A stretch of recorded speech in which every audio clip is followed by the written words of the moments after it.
farmacéutico es uno de los lobbies más influyentes del mundo.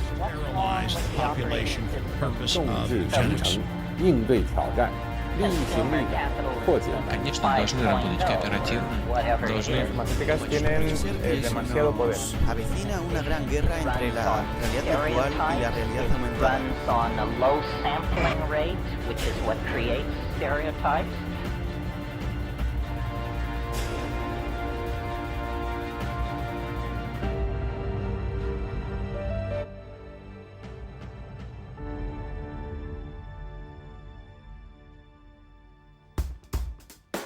Muy buenas noches, muchísimas gracias como siempre por acompañarnos todas las semanas aquí en Humo y Espejos. Hoy les vamos a traer un tema que no lo van a ver muy seguido en los grandes medios de comunicación porque no los tienen en la agenda. Pero que no lo tengan en la agenda no significa que no esté sucediendo y que sigue girando y aconteciendo todo esto en el otro lado del mundo. Así que, ¿cómo estás, Marcelo? Hoy vamos a abordar el tema del conflicto del Mar de China. Y antes que corrijan mis invitados, Mario Oriental, ¿no? Así que hacernos una breve reseña sobre este tema. Bueno, lo que hoy vamos a analizar un poco es uno de los puntos calientes del planeta. Como hace unos días atrás hicimos un programa sobre Ucrania y planteamos que era uno de los potenciales lugares de conflicto que puede generalizarse. Bueno, otro de los temas, y quizás más caliente todavía, es el tema del Mar de China, Mar Oriental. Tiene distintos nombres según quien lo denomine. Lo importante de ver en esta situación es que no es solo un problema regional, no es solo un problema que tiene China con algunos países limítrofes, sino existe la presencia de, ¿cómo podría decir? La omnipresencia de Estados Unidos también llega ahí. Precisamente está siempre, y esto sería bueno recalcar que a veces debería resultarnos extraño pensar por qué un país que está a miles de kilómetros de distancia está en el medio del conflicto. Pero bueno, ya nos habituamos tanto que nos parece algo natural. Pero bueno, vamos a tratar de ver esto que puede desembocar tarde o temprano en un enfrentamiento directo entre Estados Unidos y China, que eso sería lo más grave de todas las hipótesis. Y para ayudarnos a entender todo este proceso, todo lo que está sucediendo, tenemos acá uno de los mayores especialistas en el sudeste asiático, por no decir el único, que realmente con gran conocimiento de la zona, que es Ezequiel Ramoneda, del Centro de Estudios del Sudeste Asiático, del IRE, del Instituto de Relaciones Internacionales de la Universidad Nacional de La Plata. Después de toda esta presentación, bienvenido, Ezequiel, un placer tenerte nuevamente. Muchas gracias, siempre es un gusto estar acá presente. Ezequiel, ¿cuál es la importancia estratégica del Mar de China para este país, para este gigante asiático?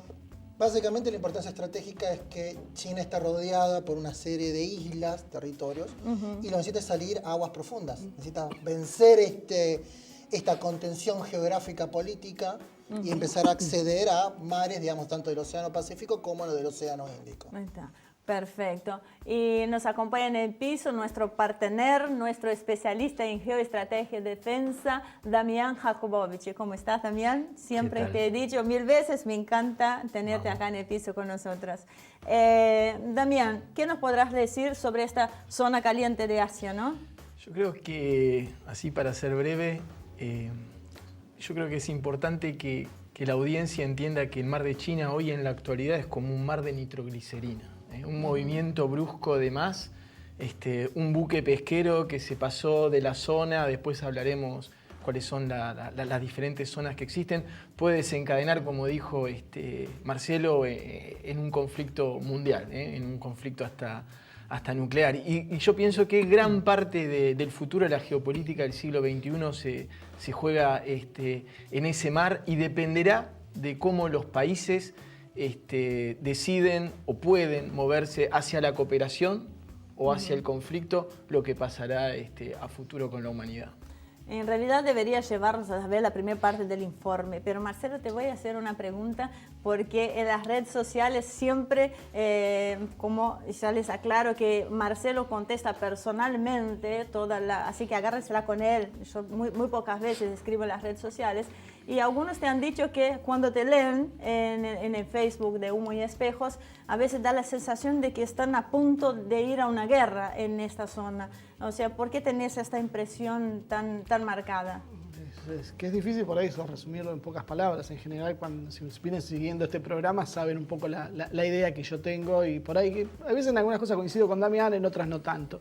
Pero yo creo que para mí la base del problema real es que hay una potencia en ascenso, que es China, y una potencia en declive, que es Estados Unidos. Y obviamente hoy la situación militar todavía es favorable a Estados Unidos, pero a mediano plazo esto se va a revertir. Entonces estamos en una situación muy delicada porque por medios militares se puede caer en la tentación de impedir el surgimiento de China como potencia y que Estados Unidos pase a ser una potencia más, pero no la superpotencia. Entonces creo que este es el periodo delicado por el cual estamos atravesando. La historia nos demuestra que los imperios no suelen ser muy bondadosos en su caída y tratan de evitarlo por todos los medios. Además podemos agregar después también las divisiones internas que en algún programa también vamos a tocar. Muy bien, ahora sí, los llevo y los invito a ver la primera parte del informe sobre el conflicto en el Mar de China que les preparamos.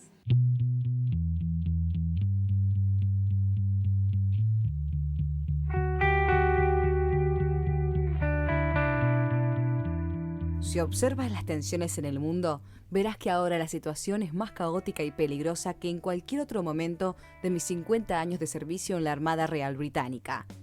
Esta frase pertenece al almirante Alan William John West, quien ejerció como primer Lord del Mar y jefe del Estado Mayor Naval del Reino Unido entre los años 2002 y 2006. La tensión internacional no solamente está en crecimiento, sino que lo hace con una lógica multifocal, donde las situaciones de Ucrania y Siria no son las únicas que ponen al mundo en una situación prebélica. Una de las regiones más peligrosas es la disputa que genéricamente se conoce como la del Mar de China.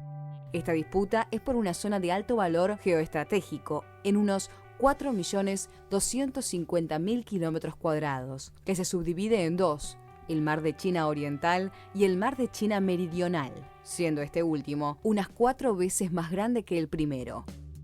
El Mar de China Oriental abarca la costa este de China, el sur de Corea del Sur, el suroeste de Japón, con las correspondientes islas Ryukyu, Senkaku o Diaoyu en conflicto y el norte de Taiwán. El Mar de China Meridional, que llega desde una costa sur de China hasta Singapur, comprendiendo las aguas de 10 países: China, Taiwán, Filipinas, Vietnam, Camboya, Malasia, Brunei, Singapur, Tailandia e Indonesia. Desde lo económico, la importancia es enorme. 12 de los 20 puertos de mayor tráfico del mundo los encontramos en esta zona, correspondiendo 1 a Singapur, 7 a China, 1 a Taiwán, 1 a Corea del Sur y 1 a Malasia. Se estima que el 50% del tráfico de buques petroleros del mundo circulan por estos mares. Y para el año 2035, el 90% de las exportaciones de combustibles fósiles desde Oriente Medio hacia Asia Oriental pasarán por estas aguas. El Mar de China, llamado Oriental por los vietnamitas, tiene una gran riqueza ictícola, mineral y una importante cantidad de hidrocarburos, que son de extracción compleja porque se encuentran a grandes profundidades. Pero la importancia no es solo económica. Militarmente es una zona de seguridad china, en la cual Estados Unidos tiene presencia permanente argumentando libertad de navegación. Para tener una idea de la magnitud del interés estratégico estadounidense, un solo dato basta: el país norteamericano está posicionando en la región Asia-Pacífico el 60% de sus fuerzas navales. Hoy la atención se centra en los reclamos territoriales que realiza China, Filipinas, Malasia, Brunei y Vietnam, quienes superponen sus reclamos en una zona donde se encuentran los archipiélagos de las islas Spratly y Paracel, junto a decenas de islotes y bancos de arena. Si bien este conflicto se mantiene desde hace décadas, en los últimos días una noticia conmovió la región. La Corte de Arbitraje de La Haya falló a favor de los derechos de Filipinas sobre la zona en disputa. Beijing no había aceptado ser sometido al arbitraje de una corte que tiene una naturaleza diferente a la Corte Internacional de Justicia y del Tribunal Internacional de Naciones Unidas del Derecho del Mar, que dependen de la ONU. La Corte Permanente de Arbitraje o Tribunal Permanente de Arbitraje con asiento en La Haya es mucho más antigua, originándose en 1899 como la Conferencia de la Paz de La Haya. Esta corte no es un tribunal en el sentido estricto, sino más bien una estructura diseñada para arbitrajes a la que deben aceptar someterse los países en litigio y no depende ni es vinculante con la ONU. En enero de 2013, Filipinas llevó el caso ante la Corte Permanente de Arbitraje, sin la aprobación de China, quien nunca reconoció la facultad de esta corte para actuar en temas concernientes al Mar del Sur de China. Por ese motivo, China desconoce el fallo, al que la prensa occidental ha adjudicado un valor relevante, confundiendo por ignorancia o adrede la Corte de la Haya con la Corte Internacional de Justicia. Más allá de los argumentos legales o de quién tiene razón, lo cierto es que este fallo ha echado leña al fuego, produciendo un incremento de la tensión en la región. China reclama un área contenida dentro de lo que se conoce como la línea de los 9 puntos, alegando que su derecho a la zona se remonta siglos atrás, cuando las islas Paracel y Spratly eran consideradas parte integral de China. En 1947 publicó un mapa detallando sus reivindicaciones, y en el 2012 incluyó estas islas como parte de sus intereses nacionales básicos. Vietnam rechaza la versión histórica china, en base de que China no había reclamado la soberanía sobre las islas antes de los años 40, y esgrime documentación del siglo XVII en la que demuestra que su país ha ejercido su soberanía en las islas. Filipinas invoca su proximidad geográfica como base principal de su demanda, mientras que Malasia y Brunei reclaman una parte que está dentro de sus zonas económicas exclusivas, definidas en la Convención de las Naciones Unidas sobre el Derecho al Mar en 1982. Taiwán suma su reclamo al de China.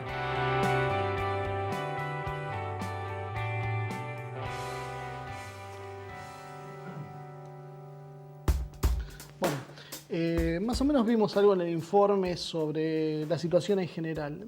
Y me gustaría, porque estas cosas son a veces bastante complicadas de entender, porque uno escucha hablar a un vietnamita y piensa que el vietnamita tiene razón. Escucha hablar a un filipino, piensa que los filipinos son los que tienen razón. Lo mismo pasa con los chinos. Ezequiel, ¿qué me podés decir de esto? ¿Quién es el que tiene la razón en esto? En principio es una buena pregunta y es una pregunta que no tiene respuesta. ¿Por qué? Digamos, ¿dónde surge el barullo? Hay dos grandes argumentos. Uno es el argumento histórico, en que China dice que tiene presencia desde hace siglos atrás. Pero también ha habido reinos en el sudeste asiático, de Indonesia, de Vietnam, de Filipinas, que han estado en la región. O sea, hacer esto, hacer una historia retrospectiva hacia atrás, nos podemos retornar hasta el primer milenio antes de Cristo. Esa es una. La segunda cuestión viene, y es lo que más compete al conflicto actualmente, posterior a la Segunda Guerra Mundial. Y acá donde surge, digamos, el doble argumento o el conflicto de argumentos jurídicos. Por un lado, como bien se mencionó en el informe, en el año 1947, la República de China, que es actualmente Taiwán, pero en ese momento era el gobierno que controlaba la China continental, establece lo que dice, bueno, hay un mapa que se llama el mapa de las islas del sur de China, por los cuales nos arrogamos el derecho de todas estas tierras. ¿Qué pasó? Eso fue una declaración unilateral del gobierno chino de ese momento, que no fue reconocida internacionalmente. En el año 1952, en el Tratado de San Francisco, en el cual finalmente se termina de firmar la paz, básicamente Japón devuelve los territorios, bueno, ya los ha devuelto antes con la ocupación de Estados Unidos en el 45, pero finalmente los termina haciendo jurídicamente. Japón no delega la soberanía de lo que en este momento, durante lo que en el año 41-45 fue territorio japonés. Entonces quedó un vacío legal ahí. O sea, por un lado tenías la postura china, que no fue ratificada por ningún país internacional, y de hecho cuando se constituyó las Naciones Unidas no fue apoyado por la Unión Soviética, y por otro lado tenías este vacío legal, digamos, que atrás estaba Estados Unidos, porque quien fomentó la conferencia de San Francisco fue Estados Unidos, dejando, digamos, una tierra vacía, libre de poder ser reapropiada por los países alrededor. Y de ahí empezó, digamos, esta falta de resolución que llega hasta los días de hoy. Por eso el choque decía, bueno, ¿a quién le pertenece y qué cuestión? Y que se va potenciando a medida que se van encontrando formas de extraer riquezas, porque antes me imagino que los hidrocarburos de 50 años atrás en esas condiciones eran imposibles de sacar. Y también, ¿cuál es la importancia geoestratégica de esta zona del Mar de China? El Mar de China tiene, yo diría, 4 importancias geoestratégicas fundamentales. Una que es la ruta comercial principal por las cuales salen todas las mercaderías hacia Estados Unidos, Europa, a través del canal de Panamá. Pasa casi la mitad del comercio mundial, de alguna manera transita por esa zona, primero. Entonces la ruta comercial es fundamental. Todo lo que produce esa región y todo lo que exporta, la mayoría pasa por el mar de China. Después está, como decía Marcelo, el tema de los hidrocarburos.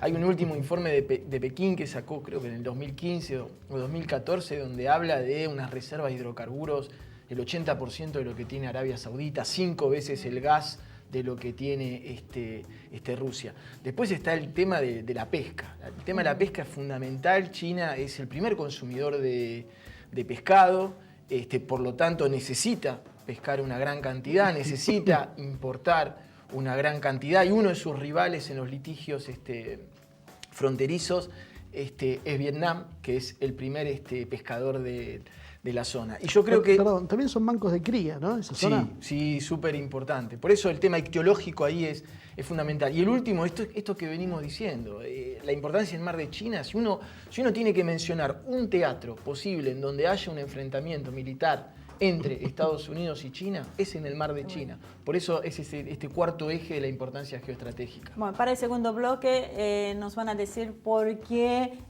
hay presencia justamente de Estados Unidos en la región. Si bien Damián contestó por parte de ese tema, es saber que la gente entienda realmente esta importancia. Sí, y hay otras razones más. Exactamente. Muy bien, no se vayan. Enseguida volvemos con el segundo bloque.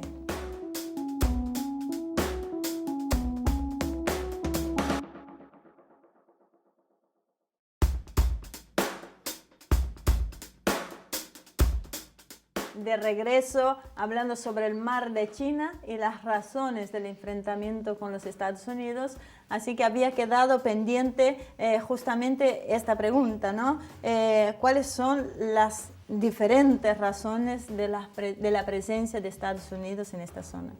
Ezequiel. Bien, aparte de los intereses económicos, principalmente, digamos, lo que uno podría decir a Estados Unidos es el control de las rutas comerciales, supervisar el control de las rutas comerciales. Hay también un interés militar. Correcto. Que la principal flota de submarinos de China se encuentra al sur, en la isla de Hainan. Que justamente tener una supervisión de la región, obviamente controla un potencial de proyección militar naval de China a la región. La otra cuestión es, pequeña particularidad, mucho de la actual situación se está tratando de resolver por uno de los canales que es el canal legal, a partir de la Convención de los Derechos del Mar, la CONMEBAR, firmada en el 1982, que varios de los países de la región, China, Vietnam, Filipinas, Indonesia, ratificaron, Estados Unidos no. Entonces, esa estación necesita utilizar proxies en la región para, digamos, marcar su interés ahí. Porque no puede ir argumentando legalmente una postura que no está como en función de nosotros. Damián, parece que está habiendo unos cambios geopolíticos. Lo que hizo el presidente de Filipinas, Rodrigo Duterte, tiendo a bautizarlo, Rodrigo Duterte, que primero insultó a Obama y después empezó a tomar distancia y anunció que va a comprar equipamiento militar chino y ruso. ¿Esto implica ya que Filipinas saltó la valla? Complicado en la geopolítica y en las relaciones internacionales hacer como uno hacía después en la época de la Guerra Fría, que uno le podía poner un colorcito. Sí. Ahora hay como un arcoíris, ¿no? Para las fichitas. Y esto es muy interesante de decir de que no es tan clara las posiciones entre los países, no está claro que haya un país que esté solamente aliado con los Estados Unidos o un país que esté solamente aliado con China. Tal vez el único país que uno pueda decir es el aliado incondicional estadounidense en la zona es Japón. Japón, donde Estados Unidos empieza a tener presencia en el Pacífico después de la Segunda Guerra Mundial, cuando se derrota Japón.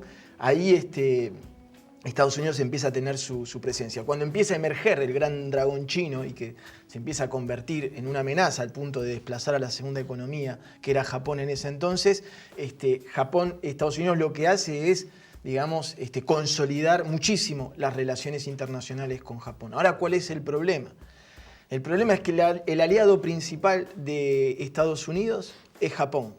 Pero a su vez Japón tiene muchos problemas en la zona por la época de la ocupación, muchísimos problemas. No son los más populares los japoneses, precisamente. Ha hecho desastres en el mal sentido a nivel de derechos humanos, en Indonesia, en Vietnam. Ha reconocido tampoco. Y le cuesta mucho reconocer. Y esta carta hace que Japón a la vez sea, de alguna manera, el enemigo de China, pero también le permite esta disputa que tiene en poder hacer, como todos están peleados con Japón, todos tienen algo que recriminarle a Japón, esto le permite a China justamente poder hacer, poder así tejer. Respecto a Filipinas, yo creo que nadie hoy en día de la zona se puede pelear con China. China, por más que le critiquen el expansionismo, que es cierto y que de a poquito, como dice la filosofía china, avanzo 2 pasos, retrocedo 1 y avancé 1, por más que se diga eso y que es muy cierto, arrastra económicamente gran parte del crecimiento de Asia, sobre todo la parte oriental, se la deben a China. Por eso yo pienso que es muy difícil decir este está con este y este está con el otro, salvo Japón. Iba a preguntar una cosa. ¿Cuándo, en qué momento hay un quiebre donde Estados Unidos deja de percibir a China como un enemigo ideológico para verlo como un contrincante tanto en lo político, económico y militar? Primero diría post-Guerra Fría, o sea, ya estamos entrando en la década del 90. Pero todavía en la década del 90, digamos, uno en ese momento hablaba de China como la promesa china, el surgimiento del dragón. Estados Unidos quizás percibió, pero el mundo no lo percibía, porque en la década del 90 nadie daba 2 pesos por China, o era todo por 2 pesos. Kissinger hace la política del ping-pong porque visualiza la necesidad de separar la Unión Soviética y China. Yo creo que con marcar, digamos, un momento, sería muy difícil, pero marcar un hito, yo marcaría ya iniciar la década del 2000, capaz con la firma del Consejo de Seguridad de Shanghai, digamos, que se de China, Rusia con los cinco tanes, digamos, de Asia Central, marca una especie, digamos, de paraguas militar de defensa de la región. Eso fue, creo, se marcó en el 99. Después tenemos, Torres Gemelas en el 2001, la administración Bush, y empieza, digamos, a tener esta visión medio de neoimperio, digamos, y empieza a proyectarse en la región. Yo creo que esa entrada recién, digamos, coincidente con la administración Bush y la administración Hu Jintao en China, en que acá ya salimos de un discurso ideológico y vamos realmente a una cuestión práctica de un enfrentamiento, de una competencia de poderes en la región. Porque se empezó a percibir tímidamente este juego. Después este mismo juego que hacía que Estados Unidos con China lo llevó a tener como aliado no un país cualquiera, sino a Rusia, ¿no? ¿Y cómo está esta posición hoy? Sí, y para agregar a lo que se venía diciendo, yo creo que el 2012 es también una fecha clave, porque ahí es cuando la administración Obama oficializa de alguna manera el golpe de timón, declarando claramente que había una disminución en todo lo que era los gastos militares estadounidenses, pero él dice muy claro, Asia-Pacífico es la única región que no va a estar afectada por esta disminución a partir de ahora. Asia-Pacífico es nuestra prioridad y se produce justamente lo que hablamos, el desplazamiento del eje militar de todo lo que es Medio Oriente. Hoy en día Asia-Pacífico, de hace pocos años, es por primera vez en la historia estadounidense la zona que más concentra armamentismo militar, sobre todo a nivel marítimo. Ahora, para seguir agregando ingredientes en esta ensalada realmente que es la zona del Mar de China, nos encontramos con un Vietnam que luego de ser arrasado por Estados Unidos, con todas las consecuencias que tuvo esa guerra, termina siendo socio, no sé si socio militar, pero bueno, teniendo muy buenas relaciones, haciendo maniobras conjuntas con Estados Unidos. ¿Cómo se entiende este cambio? Y después me queda otra más pregunta. Otro cambio raro. Es particular lo que estás diciendo justamente, digamos, de haber normalizado las relaciones en el 95 recién, Estados Unidos y Vietnam. Hoy por hoy, hasta por lo menos la administración anterior, Vietnam y Filipinas era la punta de lanza de Estados Unidos frente a China. Hoy por hoy, Vietnam, que hace poco acaba de firmar un convenio de desarrollo de energía nuclear con Estados Unidos, va el primero de la región, en el cual Estados Unidos le levantó el embargo de venta de armas. La región, digamos, pasó, digamos, de enemigo a amigo, justamente porque en la lógica de poder, ya, digamos, quien se presenta como amenaza ya no es Estados Unidos, sino China. Para Vietnam. Ahora, ¿tiene futuro? Porque el resto de los países de Asia se van acomodando más lentamente o menos lentamente, pero se van acomodando a esa hegemonía que empieza a marcar China en esa región. Pero a la vez que es bien cierto lo que dicen, pero a la vez la paradoja, esto ya es una paradoja, como decís, que Vietnam tenga buenas relaciones con Estados Unidos, pero tampoco, vuelvo a insistir, Vietnam no se puede pelear con China. China es el primer socio comercial que tiene Vietnam. Vietnam no se puede pasar de China. China de última podría pasarse de Vietnam, por más que Vietnam es muy importante para China. De hecho, la voz oficial de Vietnam es que ellos son pragmáticos. Exactamente. Ellos son pragmáticos. Sí. Les cuesta tanto explicar eso que se explica a través del pragmatismo. Y no recomiendan tampoco los TLC, o sea, que ellos tienen con los Estados Unidos, o sea, el error que cometieron, no recomienda por suerte que otros hagan lo mismo. Y es una situación bastante sorprendente, Ahora, ¿no? Hay un jugador más importante en la zona que todavía lo mencionamos de pasada, pero me gustaría centralizar un poquito el análisis en Rusia. ¿Qué hace Rusia en esa zona? Porque en estos días hizo maniobras conjuntas con China en la zona del Mar de China, maniobras navales, lo cual implica marcar una presencia de una alianza que cada vez se consolida más. ¿Cuáles son los intereses rusos en la zona? Yo por lo menos la opinión que tengo al respecto, por un lado, bueno, Rusia entra dentro, como mencioné, el paraguas de la Organización de Cooperación de Shanghái. O sea, y sigue actualmente la administración Putin, digamos, apoyando la postura de China. Claro, la Organización de Cooperación de Shanghái, si bien no es una alianza militar, deja abierta la puerta al tema de defensa y parecería ser un germen de una futura alianza. Correcto. Y es en eso donde se consolida gran parte de la relación ruso-china. ¿Y es un apoyo, un guiño de Rusia a China? ¿O es que Rusia, como en algunas épocas, necesitaba puertos de aguas calientes? También es otra razón, esa, justamente la salida a mares calientes hacia el sur. Otra razón que a mí me llama poderosamente la atención, así como, por ejemplo, Rusia llevó adelante ejercicios navales con China, Rusia también le vendió armas a Vietnam. Los nuevos submarinos vietnamitas son rusos. Negocios son negocios. Bueno, digamos, por un lado, tiene intereses Rusia, efectivamente en la región. Lo que pasa es que, claro, es histórica la buena relación de Vietnam de la época soviética. Aparte recordé lo que vos dijiste en otro programa, hablando creo que de la geopolítica de esta zona, que es muy común, o sea, últimamente que otros países que antes no hacían maniobras en conjunto con China lo está haciendo, como en el caso de Brasil. Tal cual. O sea, es cómo podemos explicar este fenómeno a nuestro público que nos sigue y que quizás no entienda demasiado. Sí, porque justamente es esto que venimos diciendo. Por ahí nosotros a nivel de la tradición occidental, estamos siempre acostumbrados a la trinchera tiene dos lados, o estás de un lado o estás del otro. Y yo creo que en la filosofía oriental podés estar caminando en el medio, porque de otro lado Vietnam le debe mucho a China en la resistencia a los Estados Unidos, muchísimo le debe Vietnam a China. Y respecto a Rusia, bueno, Rusia primero sabe que el mar de China, él tiene salida al mar de China, tiene conflictos con Japón por el tema de las islas, creo que sabe que gran parte del futuro se juega en esa región y sería geopolíticamente un error de mi parte querer estar ajeno a esta zona. Sí. Marcel, los tengo que llevar a un pequeño corte, así que aguanten las expectativas, no se vayan, en unos segundos ya estamos de regreso.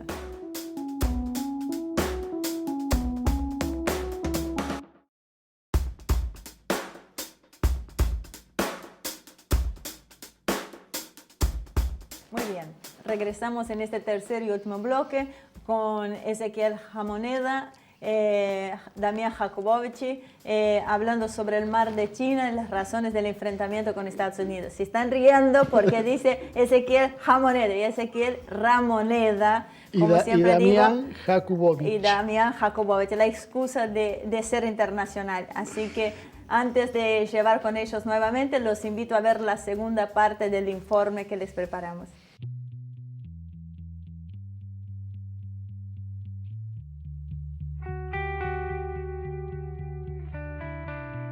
El crecimiento sostenido de China y la decisión de Estados Unidos de ejercer el papel de gendarme del mundo, haciendo transitar sus fuerzas militares en la región, han conducido a un aumento de la tensión indisimulable.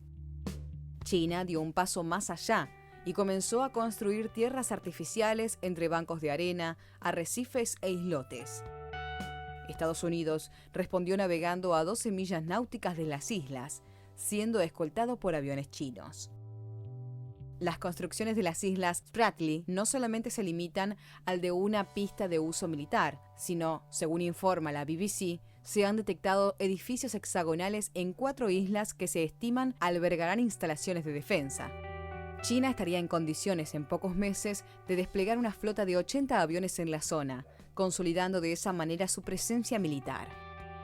Beijing ha decidido reafirmar el control de la zona pese a los reclamos de países vecinos, entre ellos Vietnam, quien ha realizado maniobras navales conjuntas con Estados Unidos, antiguo enemigo que hoy sirve como contrapeso a la expansión china.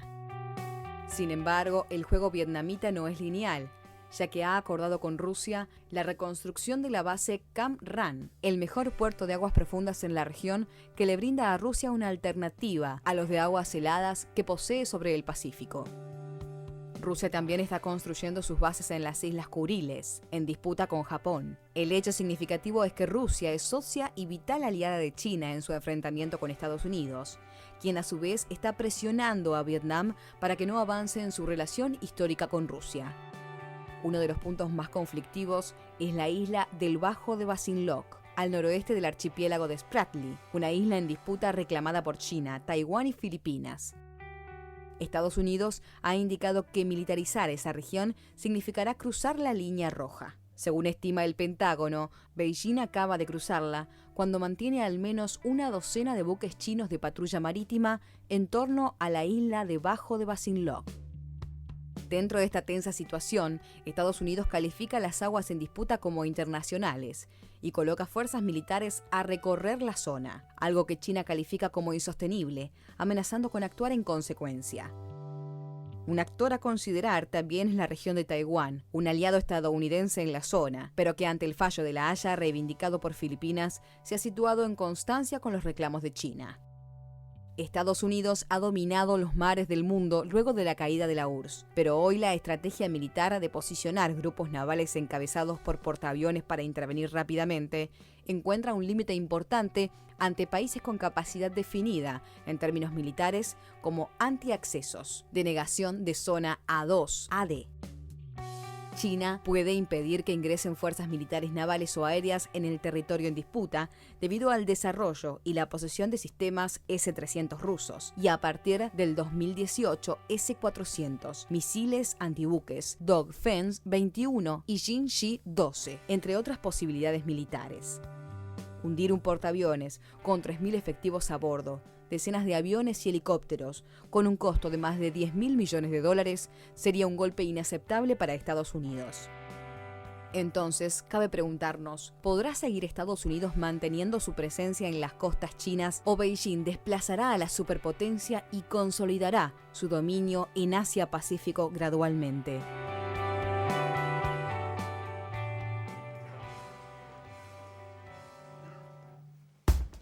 Cuando empezamos, Iván me preguntaba por qué yo pensaba que podía haber una agresión, porque eso podía terminar en un conflicto bilateral, como que siempre tengo esa idea. Pero la verdad, si uno se proyectaría, no sé, 200 años en el futuro y lee esta parte de la historia y uno ve todos estos movimientos que está viendo, creo que es claro que hay preparativos.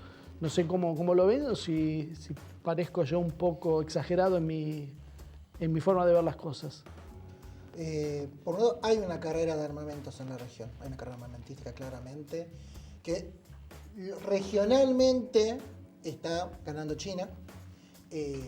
Por medio de la relación en inversión, China invierte 4 veces más en PBI que el conjunto de los países del sudeste asiático en su totalidad.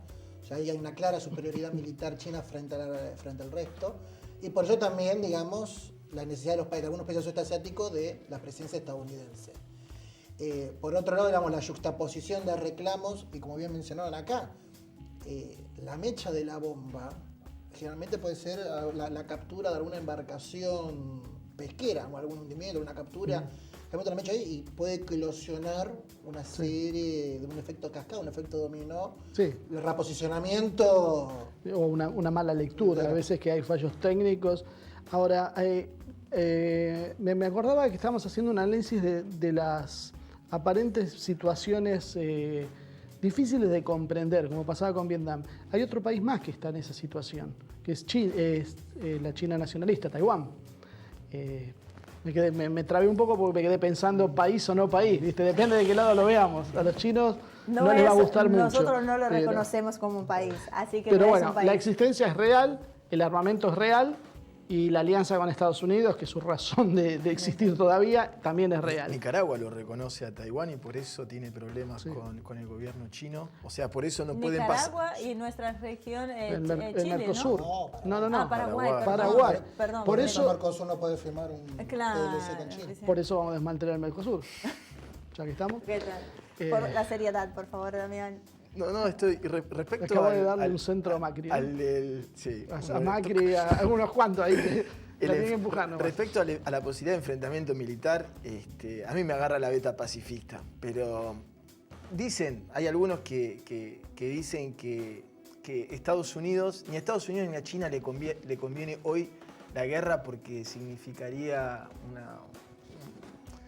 un hándicap muy fuerte a nivel económico, porque en teoría, siempre en teoría, Estados Unidos no quiere dejar de ser la superpotencia y China tampoco quiere dejar de ser la que aspira a ser la superpotencia, y para eso los chinos tienen sobrada paciencia, no es que quieren ser la superpotencia mañana. Eso es clarísimo, los chinos el perfil lo más bajo posible. Yo creo que eso, y yo creo que justamente lo que está pasando un poquito es que los aliados chinos y sobre todo los aliados estadounidenses son los que más tironean a Estados Unidos. Mirá lo que hizo, no vas a decir nada, ¿viste? Como los chiquitos cuando van a la señorita a decirle, y Estados Unidos está más en apaciguador porque no le conviene hoy en día tal cual está. Pero como decía bien acá el invitado, eso es un barril de pólvora. Ahora, no le conviene, pero a medida que pase, vos mismo decías, China está invirtiendo, que está invirtiendo mucho más en la zona que todo el resto juntos.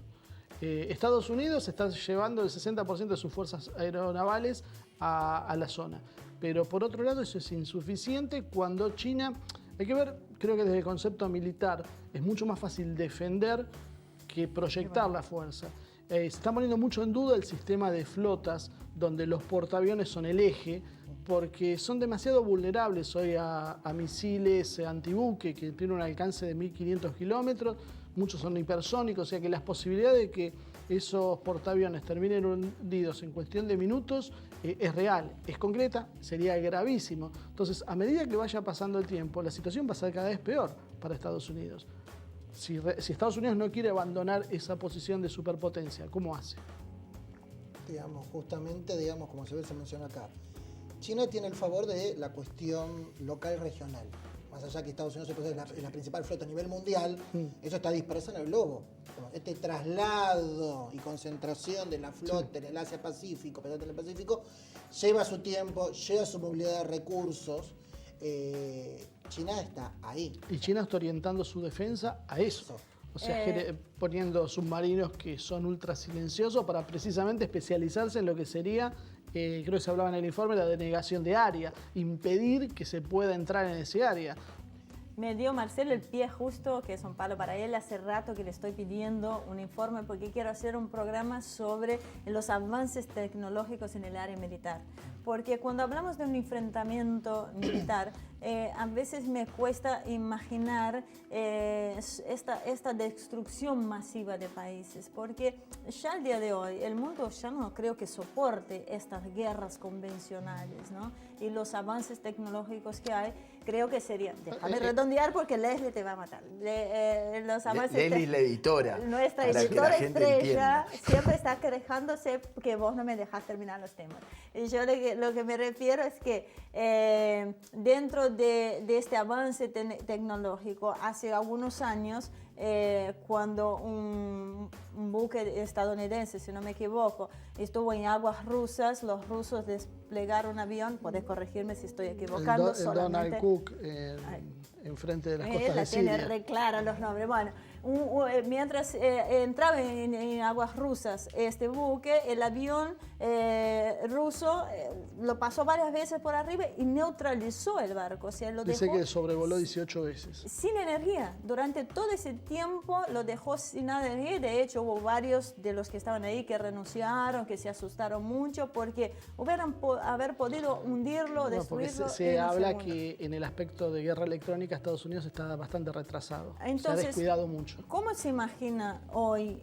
O sea, ¿hay una posibilidad de un enfrentamiento? ¿Y cómo podría ser? ¿O es por eso que China sigue retardando este enfrentamiento militar y se limita a la ofensiva?